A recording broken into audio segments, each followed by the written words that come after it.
Balls in your court, WrestleMania. Last night's TakeOver special was, as I usually feel after an NXT TakeOver special, one of the best things I've seen in a long time. I feel like I say that a lot because they always put on a really good show. Every match, with the exception of Baron Corbin, I've been giving him a lot of hate lately. And it's not that I hate him, I just think he's boring. And his build for this match was, I want to get back at Regal for not letting me in, giving me a second chance at the title.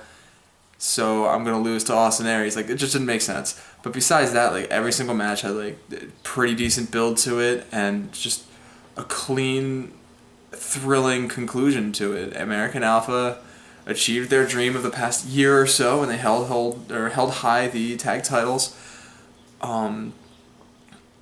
Asuka finally arrived, and she forced Bayley not to submit, but she forced Bayley unconscious, winning the women's title, and ending Bayley's run, which is sad, but I kind of felt it was going to happen since Asuka debuted.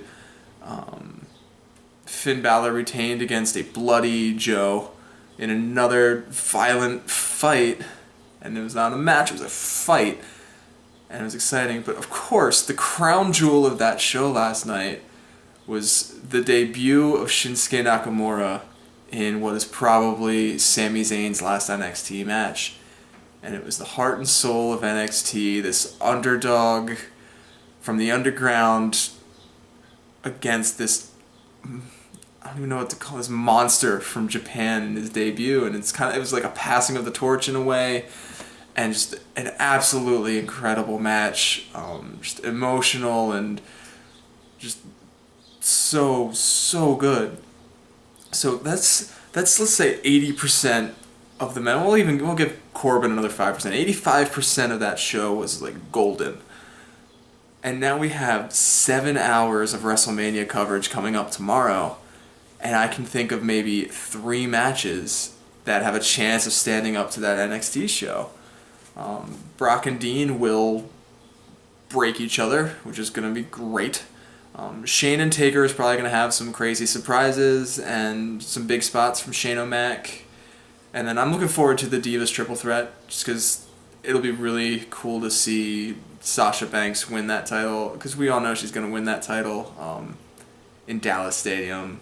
It's going to be like her arrival. But everything else on the card, like there's a 10 Divas match with Eva Marie in it. Kalisto Ryback has no build, other than Ryback saying, like, "Oh, I'm bigger than you, therefore I'm better than you," and that means nothing. And Kalisto beat you in November in a tournament. Like, we did, whatever. Like, that has no build. Jericho Styles is fine, but we've seen it before. Even JBL, or not JBL, whoever's on the SmackDown team that's not Byron Saxton, Lawler was saying, like, oh, it's the 4th time, their 4th match. I was like, 4 is too many. 3 is a good number. 4 is too many. So that's like, alright. The Intercontinental Ladder match I was looking forward to until that 6-man tag Monday night, and now I'm just like, okay, we'll see what happens, but it's not like it's not, there's, and then of course Triple H and Roman, like, yay, like, they're gonna have to do a lot of big things on the day, on Sunday, during the show, for me to get more invested in WrestleMania than I was in the developmental product last night. And it was smart to give a day between the TakeOver show and Mania, because when you had TakeOver Brooklyn right before SummerSlam last year, it overshadowed SummerSlam to the point where we are still talking about a match that wasn't even the main event of that Brooklyn show today, and I don't even remember the card on SummerSlam. And I feel like that could happen again tomorrow, this weekend for WrestleMania. We'll see. Tomorrow I'm going to look at the first episode of the Hulu mini series, Hulu series, 11/23/63, the one with the numbers about time traveling at JFK. I'm gonna look at the first episode of that. I've been seeing a lot of advertising for it. I'll check it out for the channel.